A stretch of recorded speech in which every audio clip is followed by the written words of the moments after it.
Bharatiya Janata party अपने मंत्रियों पे और संगे साथियों पर इसलिए दबाव नहीं बना पा रहे हैं और इस्तीफे का दबाव इसलिए नहीं बन पा रहा है क्योंकि वो जानते हैं अगर इस्तीफा दे दिया तो दबे हुए राज भी वो न खोल दें। इसलिए भारतीय जनता पार्टी अपने किसी संगी साथी मंत्री पर दबाव नहीं बना पा रहे हैं और वही कारण है जिसकी वजह से इस्तीफा नहीं हो रहा है।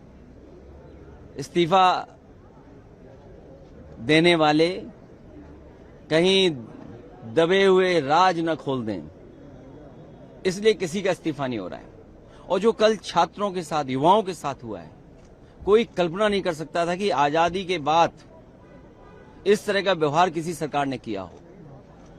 सर पर चोट है, आंसू गैस के गोले चले, लोगों के सर पे टांके आए हैं, पैरों की हड्डी टूटी है, हाथ की हड्डी टूटी है या टांके आए हैं। कई बच्चे जो दूर दूर से चल करके आए हैं, जिन्हें दिल्ली का रास्ता नहीं पता था, केवल सरकार के खिलाफ नाराज होकर के आए थे, उनके साथ जो व्यवहार हुआ है।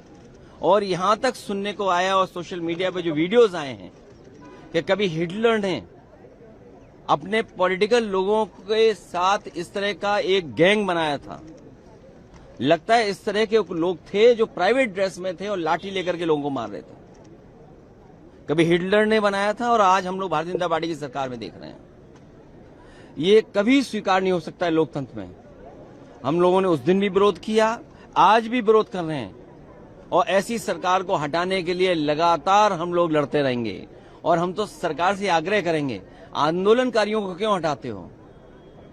सम्मान के साथ खुद ही छोड़ दो अपनी कुर्सी। आपने कहा सर हिटलर से कंपेयर किया, जो आपने हिटलर से कंपेयर किया। देखिए, कंपेयर क्यों ना करें? जो मीडिया में अगर वीडियोस आ रहे हैं और कहा जा रहा है कि आरएसएस, तो ये जिम्मेदारी किसकी है? सरकार की जिम्मेदारी है सच्चाई को बाहर लाना।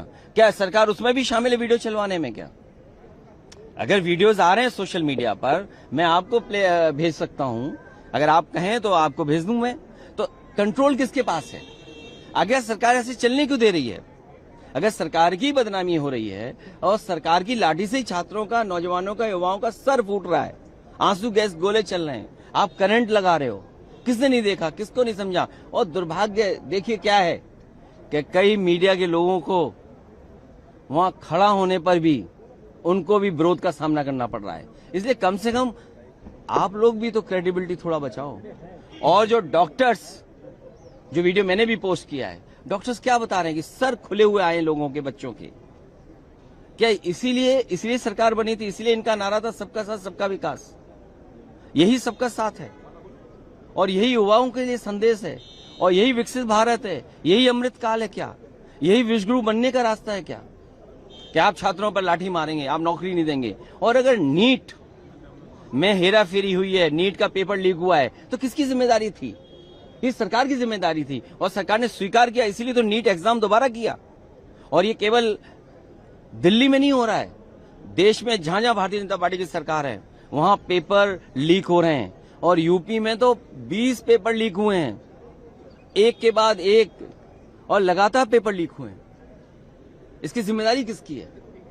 इसलिए भारतीय जनता पार्टी अपने संगी साथी मंत्रियों पर कोई दबाव नहीं बना पा रही है क्योंकि वो जानती है कि जिस समय उन पर दबाव बनाकर इस्तीफा लेंगे तो दबे खुचे राज भी वो मंत्री लोग खोल देंगे। सर क्या है दबा खुचा राज जो आप बार बार कह रहे हैं? कुछ तो हो गए, नहीं तो इस्तीफा क्यों नहीं दे रहे हैं? जब आप खुद दोबारा करा रहे हैं, आप परीक्षा दोबारा क्यों करा रहे हैं? इसीलिए करा रहे हैं कि पेपर लीक हुआ है। तो आप तो खुद ही स्वीकार कर रहे हैं कि पेपर लीक हुआ है। अगर पेपर लीक वाले पकड़े गए हैं, वो किन के साथी हैं, किन के संगी साथी हैं? सर मीटिंग मांग चाहते हैं क्या इस मुद्दे पे? सदन की नहीं चला, चर्चा की मांग चाहते हैं। चर्चा हो और बात तो साफ हो। अच्छा, मंत्री जी को क्यों रोक रखा है? मंत्री जी को क्यों नहीं हटाते हो आप? भाई पेपर लीक हुआ है, करोड़ों परिवार उससे प्रभावित हुए हैं। कि यूपी में 4 लाख बच्चों ने लिखा, लगभग देश के पैमाने पे, इतने बड़े पैमाने पे लिखा, तो कितने करोड़ परिवार हो गए? तो आप क्यों स्वीकार नहीं कर रहे हैं? और क्या दबाव है जिसकी वजह से आप इस्तीफा नहीं ले पा रही हैं? बताइए। आप आंदोलनकारियों को हटा रहे हो, मीटिंग में प्रधानमंत्री जी की तरफ से कहा गया कि सख्त एक्शन लिया गया है, नीट एग्जाम में जो भी दोषी है उनको गिरफ्तार भी किया गया है और ये कलेक्टिव रिस्पॉन्सिबिलिटी है, तो क्या कहें? ये कलेक्टिव रिस्पॉन्सिबिलिटी कैसे हो सकती है? ये सरकार की जिम्मेदारी है कि पेपर लीक ना हो।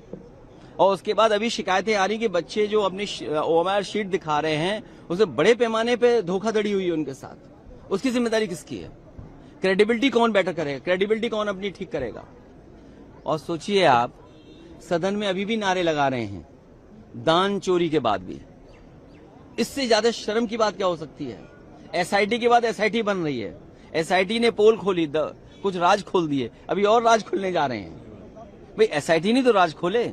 एसआईटी की वजह से तो जेल गए, दान में और चंदा चोरी में, चढ़ावे में। तो अब एक और एसआईटी बनी है, सुनने में आ रहा है। तो इसका मतलब और बड़े राज खुलेंगे। कुछ लखनऊ वाले खोलेंगे, कुछ दिल्ली वाले खोलेंगे, राज तो पूरे खोलेंगे ना।